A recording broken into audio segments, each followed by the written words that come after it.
یہ کہتے ہیں چھوٹے بچے ہیں جگہ جگہ پیشاب وغیرہ کر دیتے ہیں سمجھانے کے باوجود، اور پھر وہ جگہ خشک ہو جاتی ہے، اسی پہ آ کر بیٹھ جاتے ہیں، کیا حکم شرع ہوگا؟ دیکھیں اگر تو یہ زمین ہے اور زمین پہ بچے نے پیشاب کیا، آپ نے تھوڑا بہت صاف کیا لیکن تھوڑا پورا نہیں کیا، پھر ہوا سے، گرمی سے، دھوپ سے بالکل نشان ختم ہو گیا، اسمیل وغیرہ ختم ہو گئی، زمین پاک ہو جائے گی، یہ اس کا حکم ہوتا ہے۔ ہاں کارپیٹ وغیرہ پہ اگر کیا اور بالکل خشک ہو چکا ہے، اسمیل وغیرہ بالکل بھی نہیں آ رہی، کارپیٹ بہرحال ناپاک رہے گا۔ اب اس پہ اتنی احتیاط کریں کہ گیلا ہاتھ یا پاؤں نہ پڑے، لیکن اگر آپ ویسے وہ خشک ہے اور آپ خشک بدن کے ساتھ، خشک کپڑوں کے ساتھ اس پہ جا کر بیٹھ گئیں تو اس سے ناپاکی کا کوئی تعلق نہیں۔ آپ کا ناپاک ہونا اس وقت ثابت ہوگا جب آپ کے جسم سے کوئی چیز وہاں تک پہنچے اور وہ نجاست اس کے ساتھ متصل ہو کر پھر دوبارہ جسم تک پہنچ جائے۔ جسے بہت ہی گیلا پیر ہے، ابھی بالکل دھویا تھا اور آپ نے کارپیٹ پہ پیشاب کی جگہ پر رکھ دیا، اب یقینی سی بات ہے اس کا پانی پیشاب تک پہنچے گا اور فوراً پیشاب پھر آپ کے اس کے اثرات پاؤں تک آئیں گے کہ وہ گیلا ہو جائے گا اس پانی کی وجہ سے، اور پھر وہ اثرات آپ تک آئے تو یہ اس پر ناپاکی کا حکم ہے۔ خشک جگہ پر ناپاکی کا حکم بالکل بھی نہیں ہوتا ہے۔ میک اپ کر کے نماز پڑھتی ہے، ہو جاتی ہے کہ نہیں؟ دیکھیں ایک تو یہ ہے کہ میک اپ کرنے کے بعد وضو کیا، اگر تو یہ صورتحال ہو اور وہ میک اپ ایسا ہو کہ پانی کو کھال تک پہنچنے کی راہ میں رکاوٹ ہو، پھر تو وضو نہیں ہوگا، جب وضو نہیں ہوگا تو نماز بھی نہیں ہوگی۔ اور اگر وضو پہلے کر لیا تھا پھر میک اپ کیا تو پھر بس یہ دیکھیں کہ اگر اس میک اپ میں کنفرم بالکل تحقیق کے ساتھ کوئی ناپاک چیز ملی ہوئی تھی، پھر تو وہ جسم ناپاک ہو جائے گا، اور پھر اس ناپاکی کی حالت میں جب نماز پڑھیں گے تو نہیں ہوگی۔ اور اگر کنفرم یقین ہے کہ اس میں کوئی ناپاک چیز نہیں،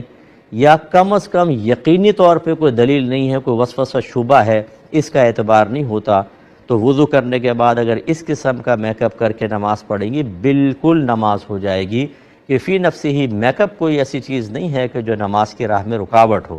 تو وہی ہوتا ہے کہ یا تو وضو کی راہ میں رکاوٹ ہوگی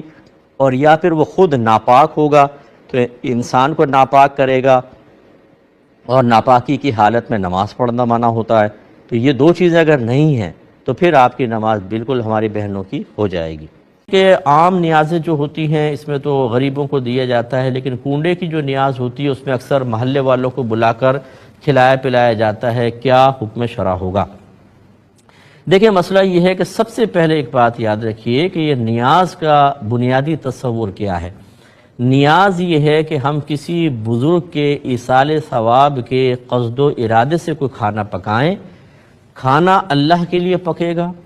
اللہ تعالیٰ کا قرب حاصل کرنا ہی مقصود ہونا چاہیے، اللہ تعالیٰ ہی ثواب دے گا، بس یہ، اور نیت یہ ہو کہ اس سے جو ثواب حاصل ہوگا اس کا وہ فلاں بزرگ کو پہنچ جائے۔ تو جب ہم بزرگ کے لیے اس طرح کھانا وغیرہ کا اہتمام کرتے ہیں، ایصال ثواب کا اہتمام کرتے ہیں، اس کو ادباً نیاز کہتے ہیں۔ عام آدمی کا کریں تو اس کو فاتحہ کہتے ہیں۔ اگر یہ صحیح نیت کے ساتھ ہو، اس کو دین کا جزو لازم نہ سمجھا جائے۔ جزو لازم بنانے کا ایک ظاہری صورت کیا ہوگی؟ اس کو لازم سمجھیں، فرض یا واجب کا درجہ دے دیں، اور اس کی علامت کیا ہوگی کہ جو نہ کرے اس کو لعنت ملامت کی جائے، اس پہ طعنہ زنی کی جائے، اور کوئی آدمی سوچے نہیں کروں گا تو پتہ نہیں میرے ساتھ کیا ہو جائے گا۔ یہ غلط چیزیں ہوتی ہیں۔ کریں اچھا ہے، نیاز نہ کریں، کوئی آپ پہ وبال نہیں ہوگا، کوئی بزرگ ناراض نہیں ہوں گے، آپ کو آخرت میں کوئی درجات کی کمی کا شکار نہیں ہونا پڑے گا۔ ایسا نہیں کہ اللہ تعالیٰ فرمائے گا چونکہ تم نے نیاز نہیں کی تمہارا درجے بہت کم ہوں گے، اس نے نیاز کس کے درجے زیادہ؟ نہیں، نیاز سے درجے مل تو سکتے ہیں شاید اگر اچھی نیت ہوگی، لیکن درجے کم ہونے کا کوئی معاملہ نہیں ہے، کوئی شرعی کوتاہی نہیں ہے۔ ایک بات۔ دوسری بات یہ ہے کہ کھانا وغیرہ کھلانا، ہم شادی بیاہ میں جو کھلاتے ہیں اس میں دیکھیں رشتہ دار آتے ہیں، محلے والے، مخیر حضرات تک آتے ہیں،